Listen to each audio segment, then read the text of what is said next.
Hey there, today I want to take a closer look at the last few Gen Con reveals we got in the forms of Doctor Strange, Wong, and their defenders.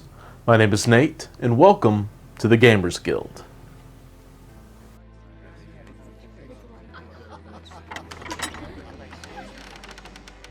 After having a bit of time to recover from all the reveals that came out last weekend, this expansion coming out in September is the one that I'm the most excited to talk about right now. Now, don't get me wrong, I'm plenty pumped for the X-Men, Angela and Enchantress, as well as all of these other sculpts that are on their way, but there really isn't a lot to talk about unless you just kind of want to watch me drool for a few minutes while I look at all the things Atomic Mass Games has decided to tease us with.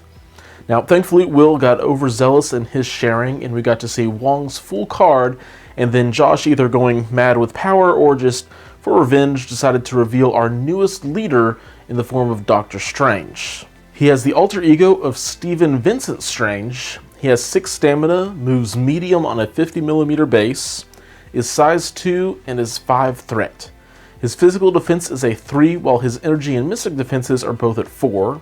His first attack is Bolts of Bedevilment. It is a range 4, strength 5 energy attack that costs 0 power. In addition to the usual gain power equal to the damage dealt that we are used to, these bolts also have the ability to push the target character short if the attack deals damage. Something I will circle back to, but there is a very important word missing from that second ability. There is no towards or away on the push, but more on that later. Doctor Strange's big attack that has caused quite a bit of commotion, and understandably so, is Crimson Bands of Seraphim. It is a mystic attack that has a range of 3, strength of 6, and a power cost of 4.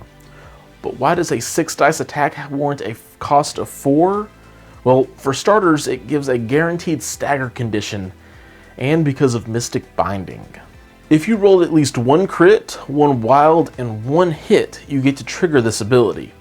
After the attack is resolved, instead of inflicting the stagger condition, if the target character does not already have an activated token, you may give it an activated token, which is usually going to be better than a stagger, so yeah, this attack can really hurt, not just in the sense of damage, but if you do manage to pull off the Mystic Binding, shutting down a Thor or Thanos is going to make your opponent's day pretty rough. And if Doctor Strange didn't have enough magic tricks of his own, his leadership ability makes sure that the rest of his team has a couple. Once per turn, Mystic Empowerment will allow a character to spend a power when declaring an attack. But before a target is selected, you can choose which kind of damage that attack is, whether that's physical, energy, or mystic. Additionally, if that attack deals damage, the target will then gain the Hex special condition. Hex isn't a condition we have seen in the game before, so as a refresher, it will shut down that character's ability to roll extra dice from critical results in their initial roll, which quite frankly is a pretty nice ability on its own, but even more so with the reality gem wandering around now. A couple of quick notes about Mystic Empowerment. If it is used on an area or beam attack, it will then apply to each attack roll. So suddenly Iron Man's Unibeam could become a Mystic attack, and each targeted character will be hit by a Mystic attack instead of energy. Additionally, each damaged character would also be hexed. So not only will this ability allow characters to pick out the chink in your opponent's character's defenses, it will also steal away their consistency by disabling their criticals. And in case you were afraid stealing criticals and activations was all Doctor Strange can do, he has a nice suite of superpowers as well. The first is an active ability called Osteur's Refuge. It costs 3 power, but for that, Doctor Strange gets to heal either himself or an allied model within range 2 for 3 damage. This is a little less effective than Medpack, but it is still pretty much Medpack on a stick, which means he can do it over and over. Thankfully just not in the same turn, as it does have a once per turn restriction. Adding to Strange's survivability is his reactive power, Hogos Hoary Wisdom. It lets Stephen pay 2 power when either he or an allied character within range 3 is targeted by an attack. You can then add 2 dice to that character's defense roll. This is pretty much Captain America's Vibranium Shield, but it can work on other models as well, making Doctor Strange a really nice support piece, in case the Medpack on a stick wasn't enough. As well, Doctor Strange has 2 innate abilities that help him be a decent bit more consistent too. The first of these is his Eye of Agamotto. it grants him two really nice abilities. The first is that he can modify and reroll his failure results on dice. Then, to make sure he has a way to do so, the second ability lets him reroll all of his attack or defense dice once per attack. Thankfully, this does mean he has to reroll all of those dice, so he can't keep a couple of hits and then try for more. He has to put everything back in the dice cup and try again. This is a really strong ability though, simply because of the consistency. But I will say, don't try and get too greedy with it. If your Bolts of Bedevilment has 3 hits to their 1 block, it is most of the time not going to be worth trying to reroll everything, but that's just my opinion. Finally, the last piece of the puzzle for Doctor Strange being a very consistent piece is his Shield of the Seraphim. After a dice roll has been resolved, if Strange rolled a block, he gains 1 power. This will work on interacting with objectives, defense, dodge, and attack rolls. So while Strange can definitely be a bit power hungry with his big attack and supporting abilities, this will help balance it out. He also has flight and can bear the Soul or Time Gem. The Time Gem will make him pretty expensive threat-wise and only add to his problem of being power hungry. The payoff, of course, is a very dangerous Doctor. If you've ever played with or against the Time Gem on Corvus or Thanos, you know what I'm talking about. However, I think the gem I will be suiting Strange up with more times than not is the Soul Gem.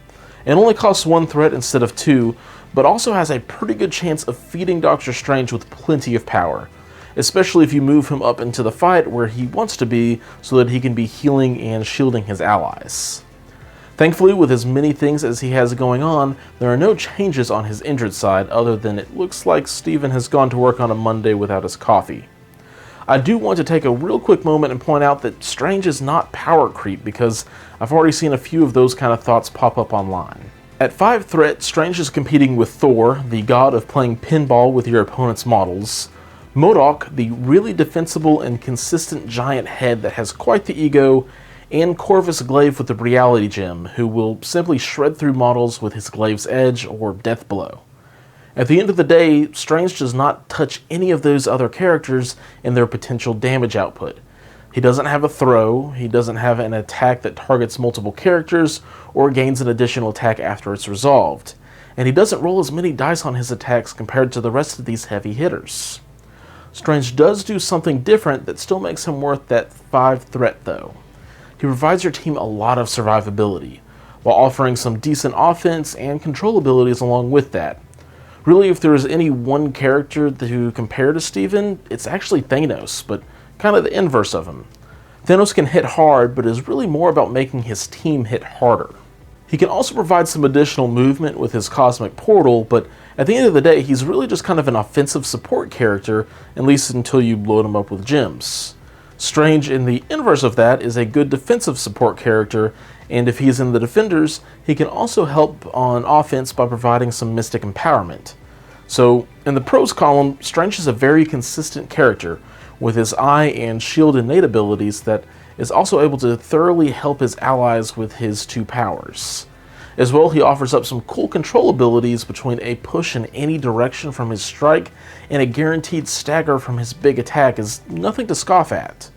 Not to mention the 27% chance that this attack has to just hand out an activation token. That math is not done by me. If it was, I wouldn't trust it. Rather, it is courtesy of Jacob from Xavier Protocols, who knows his MCP dice math quite well. Strange does have his downsides. For 5 threat, he is not going to be the powerhouse we are used to seeing at this threat level in terms of damage output. I've seen MODOK, Thor, and Reality Corvus easily dispose of 3 enemy characters in a single turn. Strange just does not have that capability. As well, even with his Shield of the Seraphim, he'll end up being a pretty power-hungry character. This can be helped with the Soul Stone significantly, but it is also dependent upon your opponent using superpowers. All in all though, I'm actually really excited to see Doctor Strange hit the table, both because of his Avengers-esque playstyle and all of the fun defenders that get to come into play under the new affiliation. And speaking of affiliations, I can see Strange sliding nicely into the Avengers and the Cabal. Extra power generation or discounts that will make him not have to carry a gem will be of great benefit. Not to mention, Strange plus Cap is as close as we'll probably see to an immovable rock in this game. The Cabal should also do pretty well by Strange because a 5 dice energy attack should be able to chip in a bit of damage here and there to get that power flowing. From here, the other affiliations seem to just fall flat for Doctor Strange, except for, well, the Defenders. But before I can talk about that, I have to talk about Wong, who, oddly enough, may see more table time than Doctor Strange. He has the alter ego of Wong. He has 4 stamina, moves medium, is size 2, all for 2 threat. His physical defense is also 2, while his energy and mystic defense sit at 3. He only has 1 attack, and it's a pretty basic one. Wong's Strike is a physical attack with a range of 2, strength of 4, and a power cost of 0. It does give him a guaranteed power back, but that's it. And for good reason. Wong has an array of great superpowers that will make him be able to fit into just about every roster, similar to how Shuri does. His first active superpower is Faithful Assistant. For 2 power, it allows him to choose another allied character that is within range 3, and then that character gains 1 power. A character can only be affected by this superpower once per turn. So this is basically the tactic card Advanced R&D, which is a pretty strong one. But what makes this ability even better is Wong's next active superpower, Meditate. It costs 0 power and an action, but Wong can, for that action, gain 1 power. There isn't a limit on this, which is also nice, and it can allow for some fun turn 1 plays by going with Wong, meditating, and giving a power to a character like Killmonger who has a charge, or maybe even to a character like Hawkeye. That way he can hook arrow and then get a couple of arrow shots off on turn 1. Finally, the other ability that makes Wong such a versatile piece is the Vishanti's Blessing. This power also costs an action, and it cannot affect the same character more than once per turn, but for 1 power and that action, Wong can remove 2 damage or a special condition from himself or an allied character that is within range 3. So all in all, that's not a terrible deal, especially for a 2-threat character who is able to just move and then heal someone. Not to mention that he can also remove a status condition instead if the situation calls for it. His final power is flavorful and nice if it happens, but it doesn't need to be active for Wong to do his job. Servant to the Sorcerer Supreme is an innate ability that allows Wong to add 1 die to his defense rolls while he is within range 3 of Doctor Strange. It is worth noting that, like Doctor Strange, Wong has no changes on his injured side. And now I'm going to do things a little bit backwards for Wong. The cons are he can't hit very hard. Heck, he can hardly even slap anyone, but I would argue that if Wong is in position to slap someone, Wong is in trouble. And he's in trouble because he only has 2 defense on the most common damage type in the game with only 4 stamina. So he can't really defend himself and he can't really attack, but other than that, Wong is the ultimate support piece. Being able to help distribute power to his teammates for turn 1 plays is amazing. I've been pretty actively using Advanced R&D just for that reason. And because it opens so many different doors, it is hard for an opponent to really be able to effectively plan for any of those turn 1 plays. While Wong's ability isn't quite as strong as Advanced R&D, it's pretty close, and being able to feed power to more power-hungry characters or affiliations is going to be a really strong ability, especially since Wong oftentimes won't be a priority target for your opponent.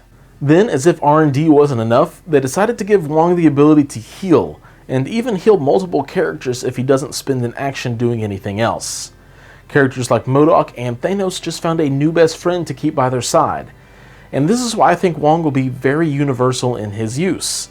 Worst case scenario is your opponent uses a couple of attacks or superpowers to deal with him, and if they are having to use that on him, they aren't using it on the bigger threat that Wong was supporting, especially because Wong can be range 3 away for all of his support elements, which keeps him out of easy range of an allied character being thrown into him, and abilities that grant a second attack like Doomsday Chair and Cosmic Assassin. Wong is ultimately a very specialized character like Hawkeye and Killmonger, where he has 1 job and he's really good at that job, but he isn't really great at anything else. And because of that, I can see him being plugged in just about everywhere. Avengers make his faithful assistant a 1-to-1 power transfer. Some extra healing in Asgard or the Cabal is wonderful. The Guardians getting another 2-threat character to go wide with, and I can go on, but really as long as you're at the higher threat totals, Wong will never feel like a bad model to have on your side. Additionally, Strange and Wong together are going to be able to hold their own pretty reasonably if you need to lock down one side of the board or just one objective. You won't be punching any lights out, but then again, unless your opponent overcommits, you shouldn't be getting punched too hard either. Unfortunately, as of right now, we don't know any of the tactics or crisis cards that come with this expansion, but we do have the Defender's Affiliation card, and it is filled with goodies, quite a few of which we are already familiar with. In addition to Doctor Strange and Wong, we will have Hulk, Spider-Man, Peter Parker, Hawkeye, and Valkyrie, which gives the Defenders at least 6 options at launch. As well, the card confirms that Luke Cage, Iron Fist, and Ghost Rider will be joining the team when they release. As well, Josh has mentioned that Daredevil will be added to the team when he releases via AMG's affiliation document on their website. So this is already a pretty deep roster with some really good choices. While Wong isn't one that's going to particularly benefit from the affiliation bonus, Doctor Strange benefits from having Wong around, and a 2-threat character in affiliation is always really nice. From there, I love the additions of Hawkeye and Valkyrie. These two are already some of my favorite 3-threat characters in the game, and both can take advantage of the leadership ability quite well with some good attacks. Additionally, Hawkeye will usually have the spare power to try and lay out the Hex condition, while Valkyrie will highly appreciate access to the different attack types to make her even more of a threat on the board. Unfortunately, I can't give a full endorsement to Peter Parker's Spider-Man though. He isn't one usually to be on the offensive, and it doesn't seem that he fits into the Defender's overall theme and playstyle as well as he fits into a team like the Web Warriors. Granted, I haven't got to play him on the table with this new team yet, but I'm far more excited for Hulk to be in this affiliation. Granted, with just Hulk and Strange, you're at 11 threats, so well over half of your team will be just these two. But I think in the right scenario, Hulk being able to constantly be healed by Wong and Doctor Strange will make him much more viable than the Hulk that we have as of today. Not to mention the Hogarth's defense bonus that can be thrown on Hulk so that he can take some hits quite a bit better as well.